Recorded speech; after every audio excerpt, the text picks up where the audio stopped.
નમસ્કાર. આજે આપણે જાણીશું હોદ્દો, તેનો અનુચ્છેદ અને તેનો કાર્યકાળ. હોદ્દો રાષ્ટ્રપતિ, અનુચ્છેદ 52, કાર્યકાળ 5 વર્ષનો. બીજું ઉપરાષ્ટ્રપતિ, અનુચ્છેદ 63, કાર્યકાળ 5 વર્ષ. વડાપ્રધાન, તેનો અનુચ્છેદ 75, તેનો કાર્યકાળ લોકસભામાં બહુમતી હોય ત્યાં સુધી. ચોથું એટર્ની જનરલ, અનુચ્છેદ 76, કાર્યકાળ રાષ્ટ્રપતિની ઈચ્છા હોય ત્યાં સુધી. રાજ્યસભા, અનુચ્છેદ 80, કાર્યકાળ 6 વર્ષ. લોકસભા, અનુચ્છેદ 81, કાર્યકાળ 5 વર્ષ.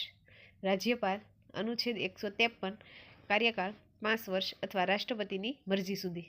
મુખ્યમંત્રી, અનુચ્છેદ 164, કાર્યકાળ બહુમતી હોય. એડવોકેટ જનરલ, અનુચ્છેદ 165, કાર્યકાળ નિશ્ચિત નથી. સર્વોચ્ચ ન્યાયાલયના ન્યાયાધીશ, અનુચ્છેદ 124, કાર્યકાળ 65 વર્ષ. ઉચ્ચ ન્યાયાલયના ન્યાયાધીશ, અનુચ્છેદ 217, કાર્યકાળ 62 વર્ષ. અસ્તુ.